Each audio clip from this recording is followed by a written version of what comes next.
Ebanghelyo ni San Juan, sinabi ng Panginoon, "It is finished." Sa Ingles ay "It is finished." Naganap na. Consummatum est. Alam nyo, sabi ni Gat Jose Rizal bago siya tuluyang barilin sa Bagong Bayan Field sa Maynila, mahigit 100 taon, consummatum est. Now, bakit consummatum est? Yan po ang binigkas ni Jesus sa ika-6 na salita, at yun ay ang tinatawag na the word of victorious heart. Bakit victorious heart? Sapagkat sa puso ni Jesus at sa grasya ng Espiritu ng Diyos, napagtagumpayan niya ang kaparusahan, ang sumpa, ang kasalanan, at ang kamatayan. Kapatid, friendship, ka-prayer partner at katuwang, anong gagawin mo sakaling ikaw ay nalugmok sa bitag ng kasalanan? At saan tayo hahantong? Huwag tayong mawala ng pag-asa, katuwang, sapagkat kay Kristo naroon ang tagumpay. Ika nga ng isang awit, sama-sama nating abutin, pinakamatayog na bituin, at sa ating tagumpay, tagumpay ng aking himig, tagumpay ng aking tinig, ang tanging minimithi at hinahangad. Hangad ko'y tagumpay nating lahat. Yan ang katagumpayang nakamtan ng Panginoong Hesus bago siya nalugutan ng hininga. Ikaw, katuwang, kasama ka ba sa mga natagumpay? Kasama ka ba sa napagtagumpayan ng Panginoong Hesus? Sabi nga ni San Pablo Apostol sa mga taga-Korinto, 1 Corinthians chapter 10 verse 13, wala pang pagsubok na dumating sa inyo na hindi pa dinanas ang tao. Tapat ang Diyos. Hindi niya hahayaan na kayo'y subukin ng higit sa inyong makakaya. Sa halip, pagdating ng pagsubok, kayo bibigyan ng lakas ng loob upang mapagtagumpayan iyon. Katuwang, sa pamamagitan ng lakas ng loob, mapagtatagumpay tayo, at mapagtatagumpayan na natin ang kabigatan sa ating buhay. Maniwala kayo, at tiyak, may magandang bagay ang darating at naghihintay sa inyo.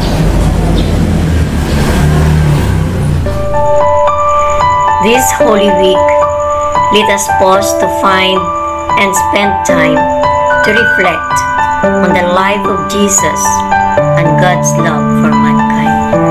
It is finished. Let us reflect on the 6th of the 7 last words of Jesus, which gives emphasis not on His sufferings, but on His victory from the Garden of Gethsemane. The pain of being betrayed by one of His disciples, which ended with giving Him wine instead of water to quench His thirst.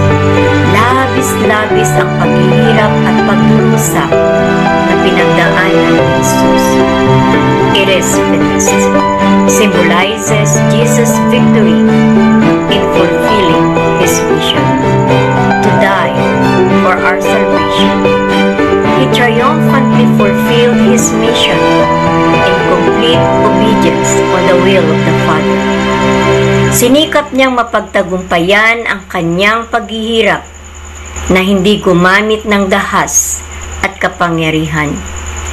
Sinikap niyang makalaya tayo sa kaparusahan sa ating mga kasalanan. Maraming salamat, Panginoong Hesus, sa aming kaligtasan. Given the time to reflect on these words, "It is finished," brought me joy in overcoming my own sufferings as part of my mission. I triumphantly won all my battles in life, including the fight between God's will and mine. Sinubukan kong tinakasan ang pagiging guro, kapalit ng maranyang pamumuhay sa ibang bansa at pagkuha ng ibang kurso. Pero sa huli, pinilit ko pa rin ang maging guro, gaano man ito kahirap, dahil ako ay naniniwala na ito ang kagustuhan ng Diyos sa akin. This is my purpose in life. Kailangan kong maging guro para sa aking misyon. It is finished. Tapos na ang mga paghihirap ko sa buhay. I retired as a school head, resigned as a department head, OIC Dean. But the mission still continues outside DepEd and outside an institution. I embraced my new calling and mission as an author and a motivational speaker. I will write and speak for God's goodness. I will write and speak for God's glory for the remaining days of my life as part of my mission and will of God. Tulad ni Jesus, marami akong pinagdaanan na kaguluhan, paghihirap, pag-aalipusta, pagbabaliwala, pagtalikod, pang-aapi, panghuhusga, sama ng loob at betrayal. Wala na sigurong sakit na hindi ko napagdaanan. Marami akong closed doors na nagpahirap ng aking kalooban bago ko natapos ang aking pag-aaral. Nakipagsapalaran ako at buong tapang na lumaban. Bit-bit ang aking pananampalataya at pag-asa na hindi ako iiwan ng Diyos sa bawat laban ko sa buhay. I paddled my own canoe as I worked and studied at the same time.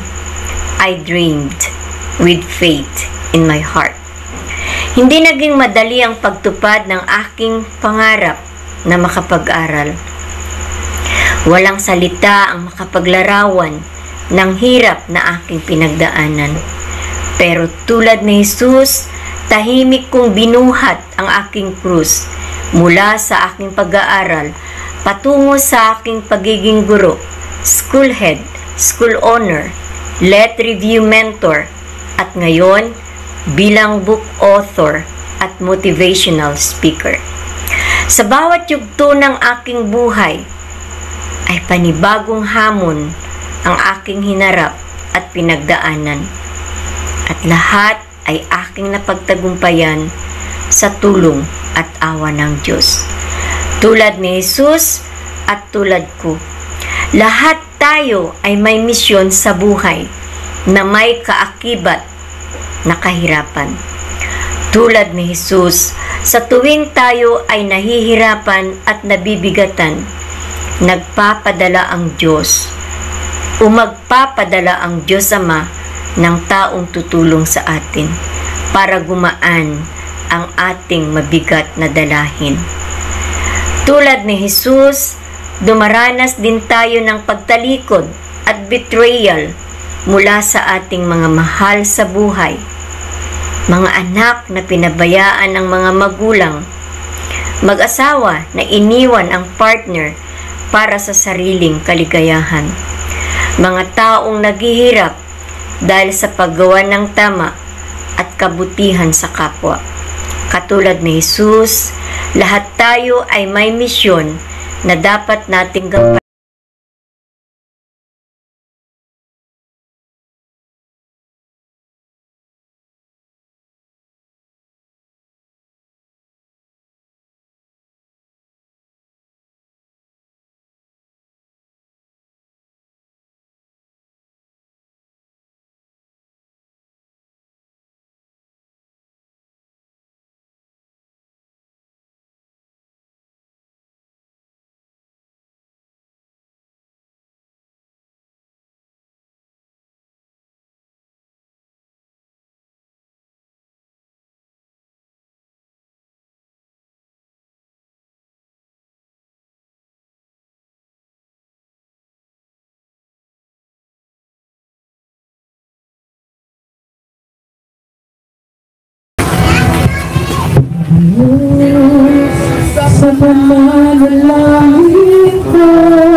Turuan mo akong manalig sa'yo.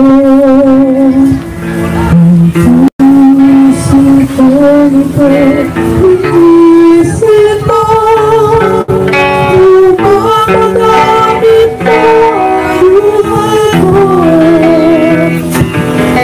O Diyos, sa pananalangin ko, turuan mo akong manalig sa'yo. Buhay ko ito, linisin ko upang magamit mo ang buhay ko. O Diyos, pag-ibig mo ay di nagbabago. Aking tumong naman namatay dahil sa sala ko. Masasalamat ko maging sa iyan ang pagsamba. Sa Panginoong Jesus, tulad ko ay niluhod. Siya ang nakira sa lahat, siya ang Diyos. O Diyos, pag-ibig mo ay di nagbabago. Aking tumong anak namatay dahil sa anak ko. Masasalamat ko maging sa iyan ang pagsamba. Sa Panginoong Jesus, tulad ko ay niluhod. Siya ang nakira sa lahat, siya ang Diyos. Siya ang nakira sa lahat, siya ang Diyos. Siya ang nakira sa lahat, siya ang Diyos. Palakpakan natin ang Panginoon. Panginoong Jesus, kami iyong hamuin. Panginoon, kami iyong patawarin. Kasalanan ng mundo ay